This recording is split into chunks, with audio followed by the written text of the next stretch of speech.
Magandang araw, Pops Calls, guys, Idols Lods. May isi-share po ako sa inyo sa ngayon dahil nagka-encounter po tayo ng another problem sa ating sasakyan. Ang ating unit ay Suzuki DA64 minivan. Automatic po ito, 4x4, all-wheel drive. At titingnan natin sa ilalim yung naging problema niya, no? Habang nagbabiyahe tayo, naamoy ko ang amoy ng oil, kaya po binaba natin at chinek natin. So ayan po ang nakikita po natin sa ilalim. Yan, medyo madilim lang, no? Pailawinan muna natin to. So ayan Pops Calls, yan po ay oil cooler. Yan, ito yung propeller niya sa full wheel drive, no, papunta sa harap. So yan, dito basang basa siya, katabi siya ng oil filter. Yan, tapos ito yung nagtatagas. So makikita natin dyan, basang basa yung ilalim na yan dahil sa habang nagbibiyahe tumatalsik doon sa likuran. Yan, umaabot na doon sa may differential. Yan, sa dulo. So yan ang gagawin natin ngayon. Ang una natin gagawin, magbabawas tayo ng oil doon mismo sa may drain plug. Tapos tatanggalin natin to kasi hinanapan ko na siya ng replacement na o-ring. Hindi tayo nakakita sa online, no? Tapos sa city rin naghanap din ako. Hindi tayo bibigyan hanggang hindi tayo nagpakita ng sample. So ang gagawin natin, tatanggalin natin yan, kukunin natin yung rubber o-ring at gawin natin sample. At para makabiyahe tayo uli, kukunan natin ng video yung rubber o-ring at sukat, para yun na mismo ang ating basihan kung ano yung bibilhin natin. Ano? Kasi pag hindi natin siya ibinalik dyan, hindi tayo makapagbiyahe. So kailangan kunin natin yung sample, tapos kunan natin ang video, sukat, lahat-lahat na. Tapos ibalik natin siya dyan at dagdagan na natin siya ng yung tawag ditong sealant, yung tawag nung kukunin ko yun, ha. So yan Pops, pagka temporary natin siya ibalik dyan yung rubber ring nya, o-ring, maglalagay tayo additional ng silicone gasket. Yan, para hindi siya magtulo. Pero importante makabili tayo. Pagka nakabiyahe tayo, bibili tayo ng pangpalit ng ring na yun, kasi posible yung ring na yun tumigas na or may putol na, kaya tumagas na yan, no? Nagbasa. So tiningnan ko na yan siya, dyan talaga lalabas ang oil. So, okay, so pupunta dun tayo sa kabila para ma-drain ko na yung natirang oil, para hindi tayo mabasa dito pag tinanggal natin yan. Okay, dito Pops Calls, guys, Idols Loads, sa pagtanggal ng ating drain plug. Yan, ang drain plug na yan ay number 17 sa socket natin, no? Dito number 17 yan. At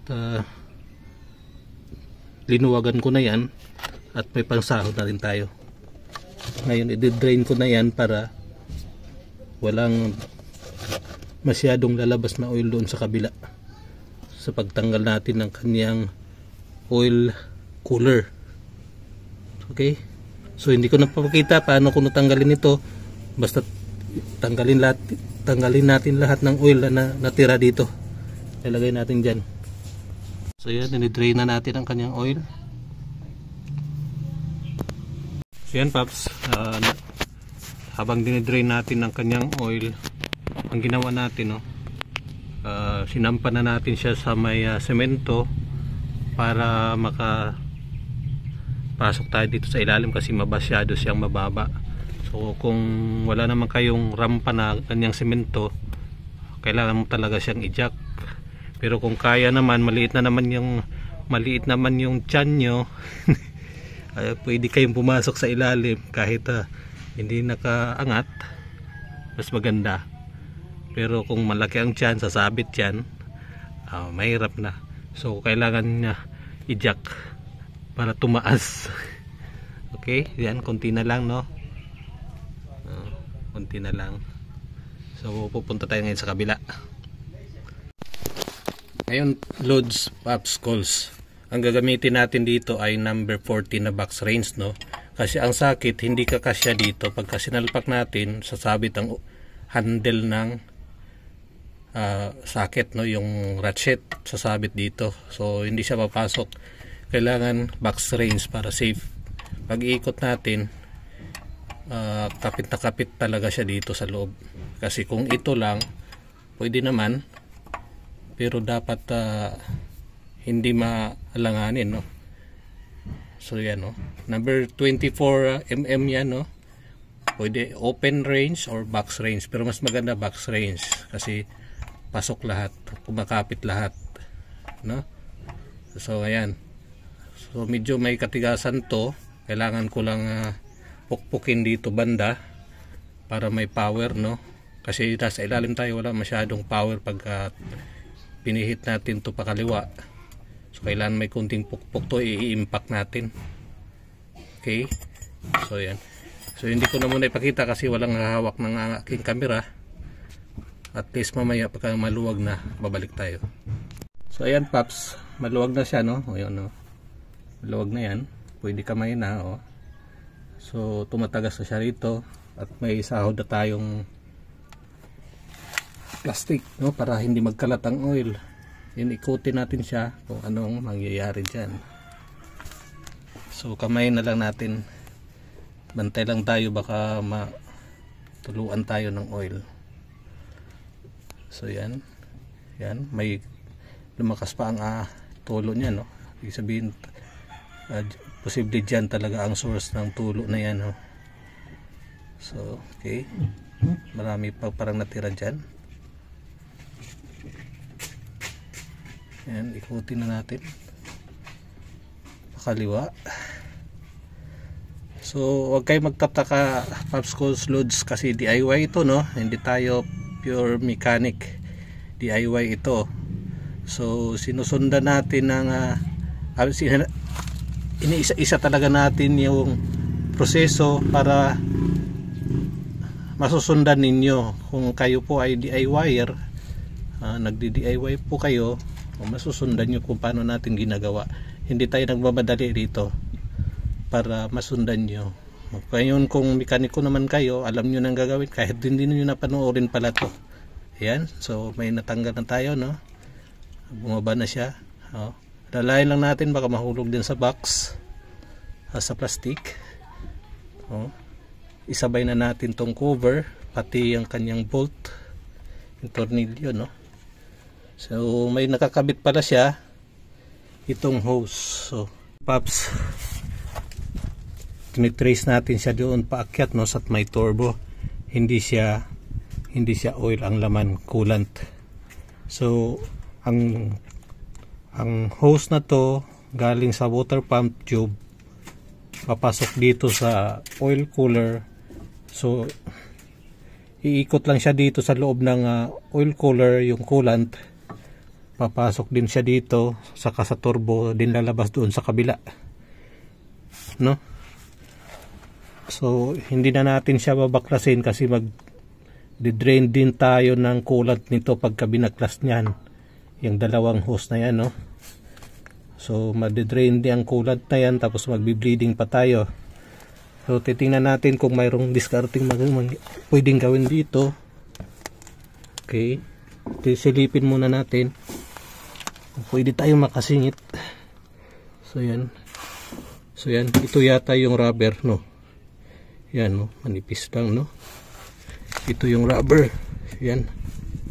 So sa tingin ko medyo manipis na nga siya, parang wala na siyang wala nang nakausli, no.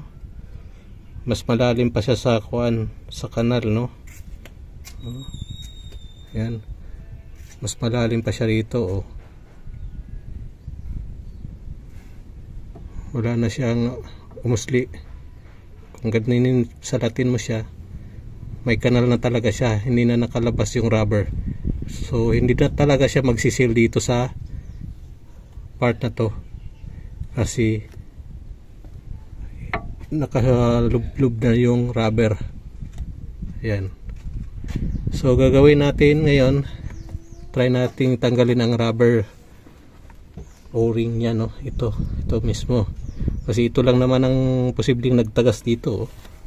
Yan, dito. So ang dumidikit dito pariha ng bakal to bakal na, hindi na yung rubber, kaya tumatagas na siya, no, pagka may pressure. Okay, so diskartehan natin to. Kukuha lang tayo ng pangsungkit itong rubber para makita natin sa labas.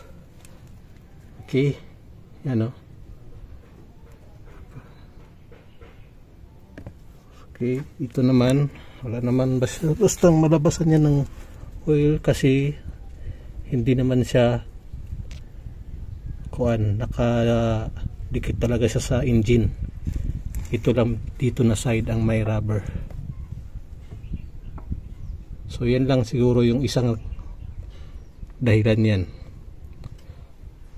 Okay, so ngayon kukuha tayo ng pangsungkit nitong rubber na to. Kailangan yung manipis. Yan, kutsilyo siguro yung matulis, tapos ilabas natin. Okay mga paps, loads, habang sa ilalim pa tayo, silipin na natin tong oil cooler natin, no, sa loob, kasi first time din natin ito makita, no. Yan, mayroon siyang parang fins, no, parang radiator sa loob, na dyan siguro dumadaan ang coolant yan sa loob, saka sa mga singit-singit niya dyan din dumadaan ang oil para palamigin or painitin ba, depende sa purpose. Kung mga cold ang engine, papainitin niya dyan, pero kung mainit na, papalamigin naman siya ng radiator ng ating engine. Maliliit talaga ang mga fins niya, no. So ibig sabihin, kapag naggamit pala tayo nito ng tubig sa ating radiator, ay malaking posibilidad na magbabara din ito, kasi mas maliit ito, maliliit ang mga butas-butas. So masisira rin talaga ang ating oil cooler nito, pati na engine. Pagka hindi na umilamig yung oil, mabilis na rin masusunog ang ating engine oil at mag-itim. So yan paps, dito ko lang siya sinungkit, no, dito sa bandang baba na to, yung may nakausli. Yan, dito ko siya sinungkit para mailabas natin yung ring gamit itong kutsilyo na matulis, na manipis. Yan. So medyo pasensya lang talaga na naka-focus siya ng konti, no. Layuan natin para maklaro. So ayan, no, dito ko siya sinundot sa baba na to para mailabas natin tong ring. So yan, dahan-dahan lang, baka may kumakapit pa siya. Yan, tingnan natin kung anong ring to, rubber ba to o plastic. So yan,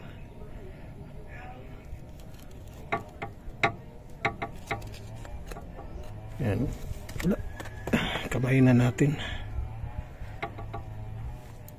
So yan,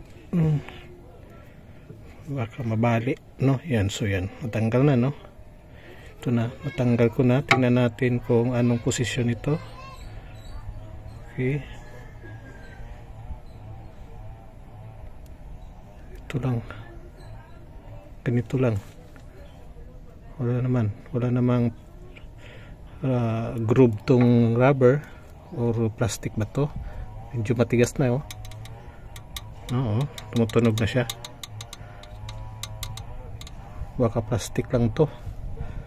So tingnan natin sa loob kung anong pwede dito. May kanal na siya, di ba? So sa kanal na yan, dito dapat yan ang nakasilo dapat dito. Pero nung tinignan natin to, malalim na talaga siya. So tingnan natin sa labas, no? Tingnan natin sa labas para klaro, no? Okay. So yan, Pops, Calls, Lods, idol, kung titingnan natin maigi dito, wala namang ibang source ng leak, no, na pwedeng panggalingan ng leak na yan, no? Kasi paikot lang yan, yung labi na yan, wala namang mga kanal, no? Medyo malapad din siya. Tapos dito naman sa kabila, ayan, medyo manipis ang lips ng gilid niya, no? So ibig sabihin yung plastic o rubber dapat ang lalapat dito sa makapal na labi na to. Ito, no? Yan, makapal na labi na to, dapat ang lalapat dito sa inner side yung kanyang o-ring para hindi mag-leak. Kasi dito manipis naman yung lips niya. Yan, no? So posible yung lalapat din dito sa kanal na yan, katugma yan doon sa kabila. So yung rubber na nasa kanal ng side na to, yun ang lalapat sa inner side doon sa kabila. So kung titingnan mo dito, wala ding ibang source ng leak kundi yun, rubber lang. Yan, no? Walang pa pwedeng paggalingan ng ibang source ng leak, ano? Yan, para klaro, no? So tinanggalan natin yung rubber niya, pero hindi ako sigurado kung rubber ba yon o plastic, kasi medyo matigas, no?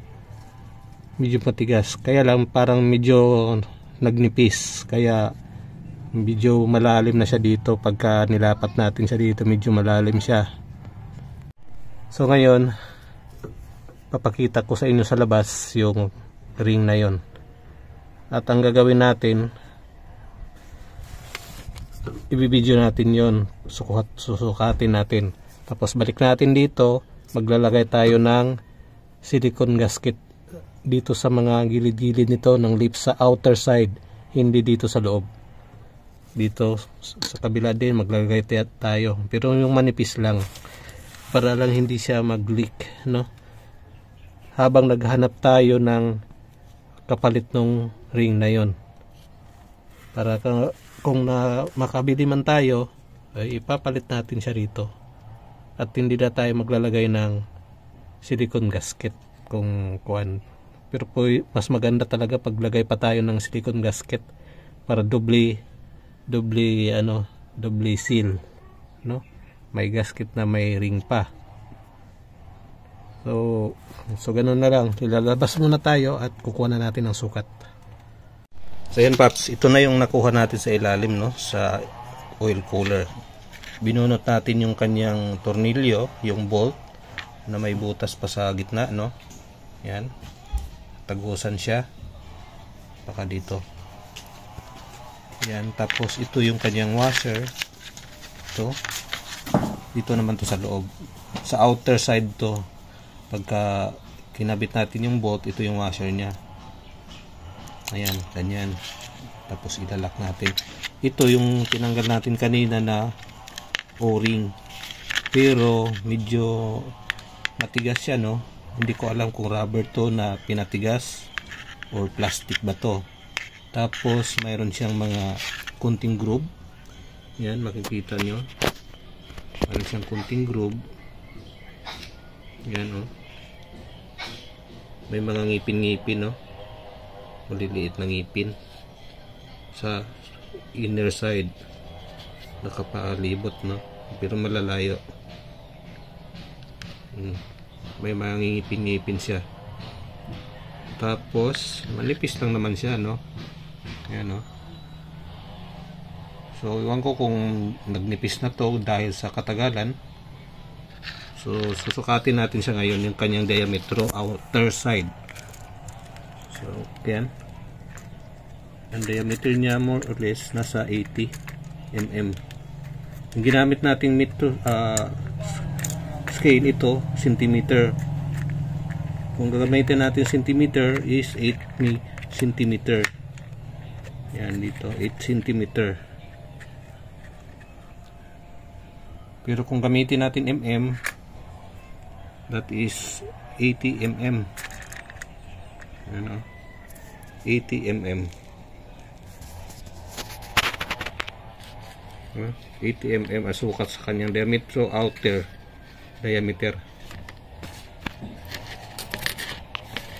Ngayon sa kanyang kakapal dito, more or less nasa 2 mm yata ito. Yan, hindi ko na mako kasi naghawak pa yung cellphone. Sandali. Yung mahirap tong ano. Yan. Focus. So, sukatin natin siya dito. Ang kapal niya more or less nasa 2 mm. No? Yan, no? More or less nasa 2 mm or 0.2 cm. Okay.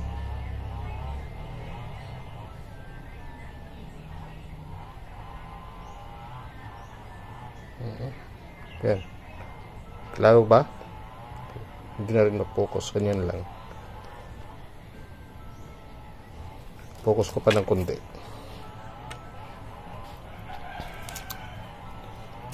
So, yan. So, more or less 2 mm. Dito tayo sa 4. More or less 2 mm ang kapal niya. Pero siguro to sa bago pa to, sobra to ng 2 mm para makapag-seal man siya.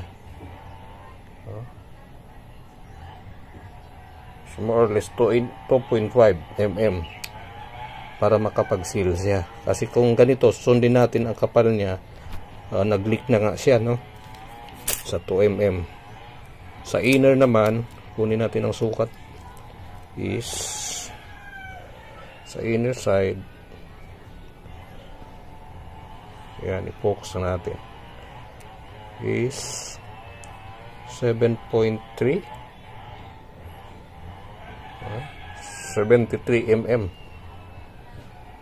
o 72 or less 72 mm. Yan, no? Nakasundot siya, no? Pantay siya ang layo sa gitna. Yan. So yan, more or less 73 mm or sa 72 ba, nasa ganyan siya. So medyo matigas yan, ha. Tatama ko rito. Kung rubber siya, hindi yan basta-basta magtutunog, no? Tumutunog eh. More or less plastic. Yan. No? No? Iba ang tunog, matigas. Hindi siya rubber talaga. Kasi kung rubber, hindi yan tutunog ng ganon. Mataning, no? So, plastic siya. Wala namang iba akong nakikita nga ganit ring doon, kundi ito lang. At wala naman is ibang makikita doon na pwedeng paggalingan ng leak. Ito rin din. Ito lang din. So yan. So gagawin na natin, ibalik na natin yan kasi nakakakuha na tayo ng sukat at maglalagay tayo sa gilid-gilid niya ng nung buong buong oil cooler, lagyan natin ng silicone gasket yung outer side para yun na ang mag-sisil ng leak. Pero pupunasan muna natin siya ng yung degreaser or yung kung mayroon kayong gasolina, pwede na rin. Yung lips lang niya para matanggal yung oil, para kumapit yung ating silicone gasket. Okay. So to Pops, ang ating degreaser, no, babasahin lang natin ang ating basahan para mapunasan yung malinis na basahan, para basahin natin yan at ipunas doon sa lips ng housing ng oil cooler. Tapos isalin na rin natin yung ilalim ng engine na nagkalat ang mga oil para malaman natin kung may tagas pa siya. So kailangan natin linisin para mawala yung mga oil na yon. Ito yung pantanggal ng mga oil sa grasa. Yan. Okay. So pupunta na ako sa ilalim, hindi ko na ipapakita paano ko linisin, no. Simple naman yan maglinis. So ito Pops, lagyan ko na rin to ng kunting silicone gasket, no, dito para manipis lang, para safe, no, para doble seal na naman.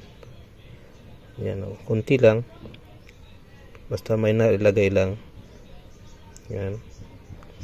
Tapos ilalagay natin tong kanyang washer. Ito.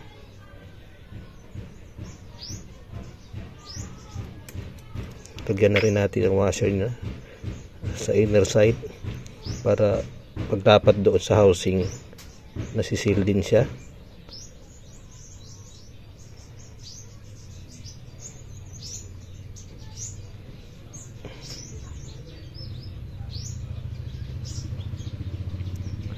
Ayan. Tapos ganyan na. Ngayon lalagay natin siya doon, balik na natin to, tapos lalagyan din natin ng sealant o silicone gasket yung labi ng housing. Okay, punta na tayo sa ilalim. Hindi ko nang pakita siguro kasi nahihirapan akong magkuha ng video doon sa ilalim. Pagbalik pala nito Pops, itong ring, yung kanyang mga ngipin dapat nandoon sa baba na side, yung papasok, hindi dito sa labas, hindi baliktad, no. Yung ngipin niya, yan, yung mga ngipin niya dapat doon nakapasok sa housing. Okay. So ayan Pops, nalagyan na natin siya ng silicone gasket, no, yung mga labi niya dito, yung mga gilid-gilid dito. Pero siguraduhin natin na walang nakakalat dyan na mga silicone gasket sa loob, no, pati dito sa kabilang side. Yan, lagyan na rin natin dito sa labi niya, may nakalagay na dyan. Pero yung inner nito dapat linisin natin yan, yung sa loob ng dito dapat walang nakakalat ng mga silicone. May tumagas na kunting oil. Ayan. Dapat natanggal yung mga silicone dyan sa loob na side, no, dito sa mga gilid-gilid nito sa loob, para hindi siya mag-contaminate o magbara sa mga daanan ng oil na masisikip. So yan, malinis na siya, pati yung loob wala na siyang silicone. Dapat dito lang sa gilid-gilid nito nakalagay ang silicone. So kakabit ko na yung bolt para isara ko na siya uli. Nandiyan na yung gasket, no, nailagay ko na rin. Ayan, diyan na yung gasket itim. So kakabit ko na siya, kaya lang hindi ko alam kung kaya ko to, no? So yan, tingnan natin, ginamit natin yung front camera natin para at least makita nyo, no. Okay. Pati dito na side nilagyan ko na rin ng silicone dito. Okay, ayun, kakabit ko na ito. Masikip lang dito kasi may propeller, front drive. So So diskartehan lang natin na makasingit tayo. Ipasok natin.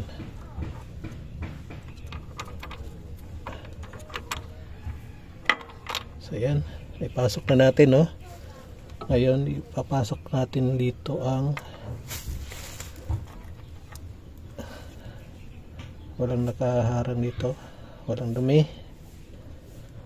Okay, isasara na natin to. Dapat nakatugma yan dito, yung may nakausli. Tapos ikutin na natin itong bolt.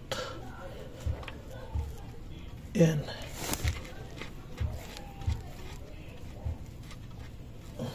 Sana hindi muna ito magtagas, no, habang wala pa tayong nakikitang o-ring. Yan, malinis na to, no? Wala nang masyadong oil. Titingnan natin kung may tutulok pa ba dito pagka nag testing tayo ng ilang araw, magbiyahe-biyahe. Kasi malakas talaga ang tulo niya, no? Kasi umaabot na nga doon sa dulo sa dami ng tagas ng oil. So yan, tumigas na. Ayun, gamitan na natin siya ng paghigpit. Pause muna natin. Ayan paps, wala ng tulo. Magbiyahe na tayo ng malayo, wala pong tulo. Pause natin. Kung hindi pa natin nagawa, kahit nakapark yan, hindi maandar, tumutulog talaga ang oil.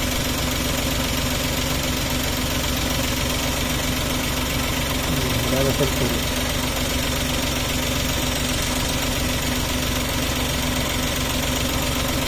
Tulog na. So yan paps, loads, abangan nyo ang review natin pagka nakapagbiyahe po tayo ng long trip, no? Para malaman nyo kung okay ba ang ating pagkagawa nito. Kahit wala pa tayong original o-ring or gasket. Please subscribe.